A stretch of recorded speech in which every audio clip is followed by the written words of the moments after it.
നന്ദ മോനെ വാ, അകത്തേക്ക് വാ. ദേവി എന്ന് വിളിക്ക. മോനെ അകത്ത് കയറി ഇരിക്കേ. ഇരിക്കാനൊന്നും സമയമില്ല, എനിക്ക് പോണം. അവളെ വിളിക്ക. അവള് പുറത്തേക്കൊന്ന് പോയതാ, ഉടനെ വരും. കടയിൽ നിന്ന് എന്തെങ്കിലും സാധനം വാങ്ങാനോ മറ്റോ പുറത്തേക്ക് പോയാണോ? ഞാൻ അവളെ വിളിക്കാം. ഏയ് വേണ്ട, അവളെവിടെ പോയി അത് പറഞ്ഞാ മതി.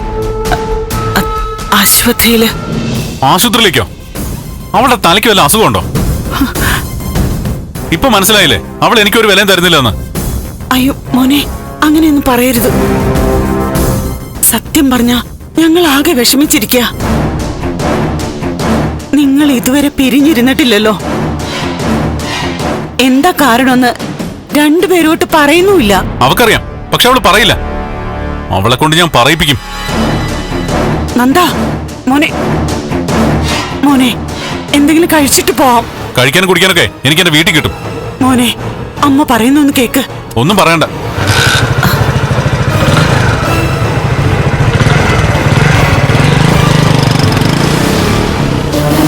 ഈശ്വര,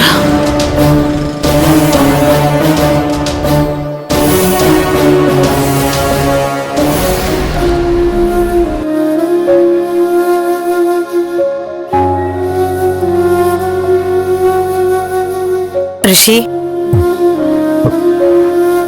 ആരാ വന്നിരിക്കുന്നെന്ന് നോക്കിയേ.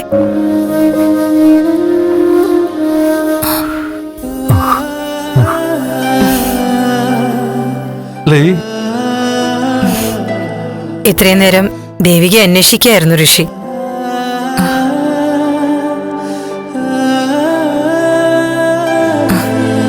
ഋഷി,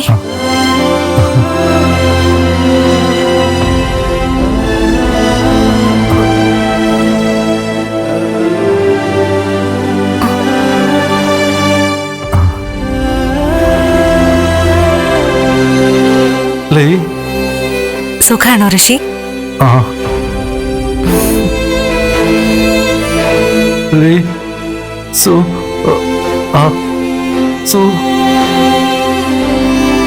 ദേവികയ്ക്ക് സുഖാണോന്ന് അവൻ ചോദിക്കുന്നേ. സുഖ ഋഷി.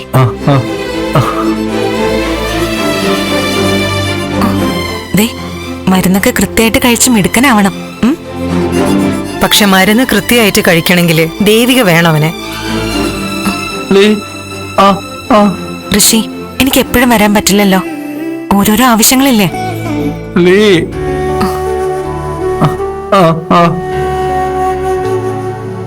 ദേവിക വരണം അവൻ പറയുന്നേ. ഞാൻ വരാം ഋഷി.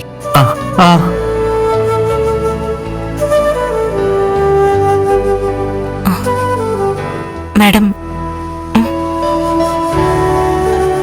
അമ്മ ഇപ്പൊ വരാട്ടോ. ഞാൻ പോവല്ല, ഇപ്പൊ വരും.